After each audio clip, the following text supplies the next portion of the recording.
So that was a report from DC, and now we're going to move back over to New York City with another Heidi, Heidi Reavis, who is the chair of the century-old organization Women's City Club of New York, which had a contingent on the, I believe it was on the Upper West Side earlier today.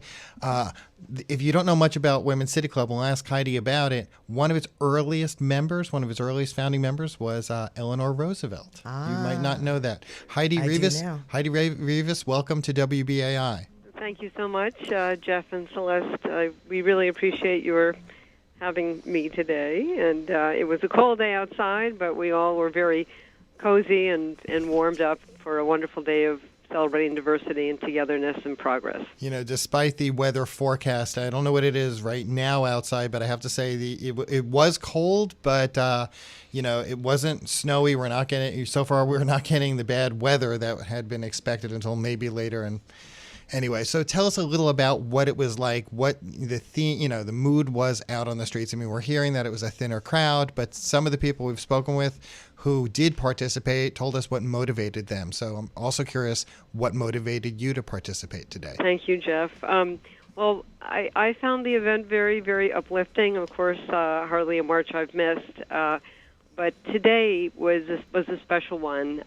It felt like a real coming together of friends and families, men and women, and especially in this political environment, having an opportunity to gather again, and the weather gods shining down upon us. I think for many of us, making the time to attend the Women's March and also making the time to show a symbol of inclusiveness and togetherness is more and more a priority, not to take what we have for granted, and to really express that we have to show it and take our time and maybe go out of our way to make sure that the message of inclusion is something that is seen and heard far and wide, not just in terms of personal daily decisions, but coming together at events like today.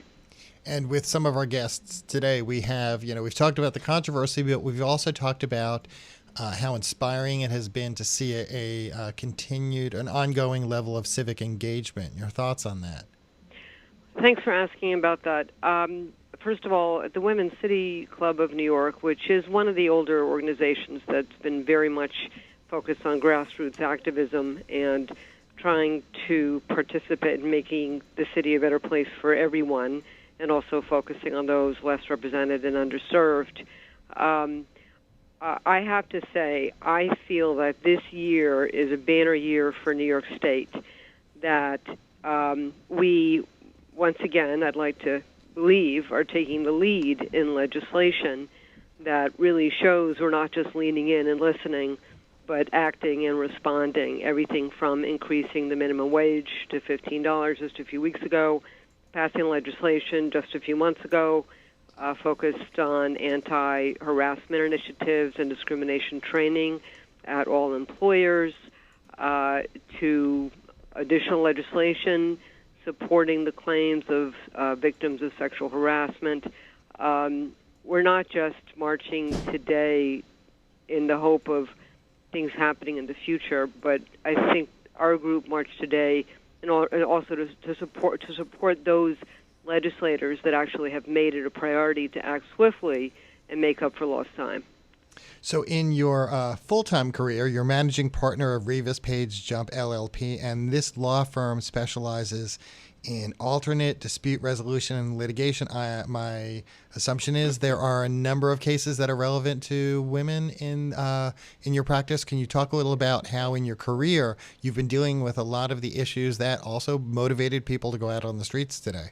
Thanks, Jeff. To give credit where it's due, the firm also does work in various commercial areas that are not necessarily ones you read about in the paper, but on a daily basis, we deal with, I'd say, what we call issues of best practices and trying to assist companies and organizations to implement patterns and policies where treatment is respectful and inclusive and opportunity is given in the halls that are not necessarily in the public eye.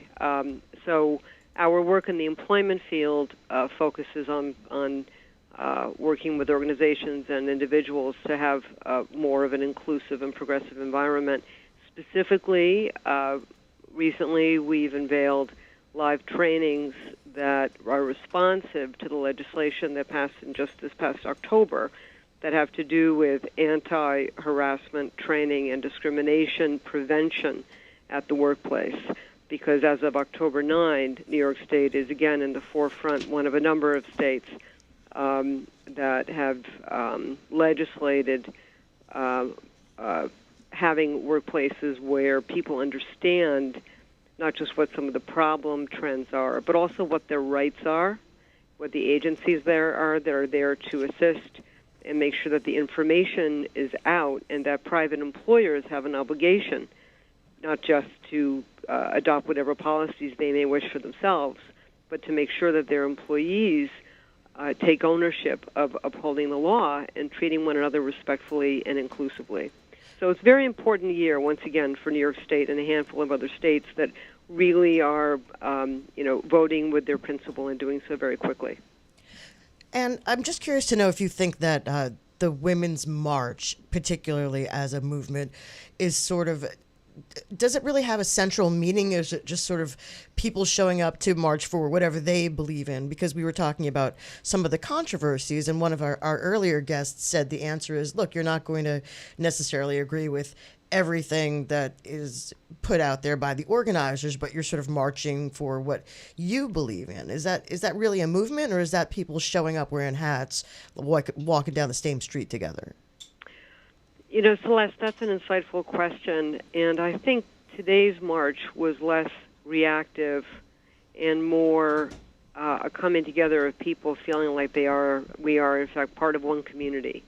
And the recent events leading up to today's march, or marches, I think for many of us crystallized that those divisions really get in the way of long-term progress, and that we actually, like it or not, are part of one community, and that historic issues and differences, while there, shouldn't get in the way of progress and shouldn't be obstacles to our figuring out how to work together to really speed up what has to happen.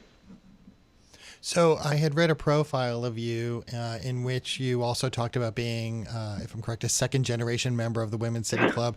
Talk to me a little about how your mother inspired you to get involved in organizations and to be civically engaged. Thank you, Jeff. She would appreciate hearing that. Well, my mother was a first-generation woman of Greek background, who was the first person to go to college in the family and had a career in foreign affairs, and became interested in the Women's City Club as an avenue for more local advocacy, and sought me out as I was building my own law practice. And at first I told her to, what can I say, that I didn't have time to focus on civic engagement because I was focusing on my own practice. Over time, I realized that that was short-sighted, and that all of us, if we can take a little time to understand more outside of our own networks, outside of the echo chamber, that is what is needed to really push progress forward. So she inspired me, and I do what I can to inspire others as much or as little as I can, but I am a firm believer that some of the tremendous rifts that we're experiencing internally within the progressive movement or externally with our nation, really, if we can find it within us to begin to identify with others that on the surface we don't have much in common with, that has to happen for us to get over what seems to be a mountain in front of us. Heidi Reavis, Board Chair of Women's City Club of New York, thank you for joining us. And for our listeners, by the way, I want to make sure you know the website is wccny.org.